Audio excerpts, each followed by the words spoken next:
اعوذ بالله من الشیطان الرجیم بسم الله الرحمن الرحیم. خپلو ټولو کتونکو او اورېدونکو ته د زړه د کومې نه د لوی اختر مبارکي یم او سره سره د 14 اګست مبارکباد هم د خپل ټول پاکستانیانو وروڼو ته خپل ټول خلکو ته د 14 اګست مبارکي هم یم.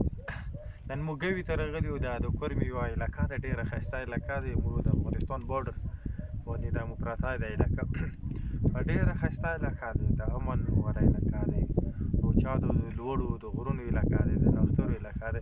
زه په خپله هم راغلی یم او زه لیټ شوی خو مازدیګر ټایم دی، بیا هم زموږ زړه غواړي چې موږ دلته پاتې شو. په واجې دي ډېره ښایسته هوا لګېږي، علاقه هم شنه ده او ټول هم چې څومره هم خلک دي چې هغه موږ اواز واوري هغه د کورمې والا دی دلته نه دي راغلي، هغو ته هم دعوت وکړو چې یاره تاسو خامخا دې علاقې دوره وکړو. او دې نه علاوه نور چې د کومو د نورو ضلعو والا خلک دي هغه غواړي چې موږ خپل خاندانونو سره یا د خپلو ملګرو سره چې په پکنیک باندې لاړ شو. هغو زه ټول ته یم چې تاسو کورمې ته راشو. او کورمه هر ځای ښایسته لري، کورمه هر ځای جنت لري. تاسو کوشش وکړو چې ګوي ته هم راشو. ګوه هم ډېر ښایسته علاقه دی، دلته ډېر ښایسته د لیدنې ځایونه دي.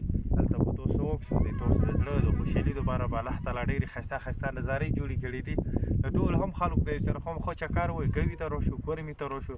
تاسو اینی ټایم راته راشو، تاسو ورېځې، تاسو ماسخوتن په واجې دی سیمې کورمه ډېره د امن والا ځای دی. دلته به انشاءالله هېڅ مشکله چاته نه وي. کوم هم خلک څه وغواړي چې هغه راتګ کولی شي. نو بېشکه په هر حالاتو کې موږ علاقې ته راشو. موږ علاقه ډېره ښه ده، زموږ ملګري ته یم چې خدای دې وکړي د غرونه هم تاسو عطا کړي. ما طرفه ډېره اختر مبارکي.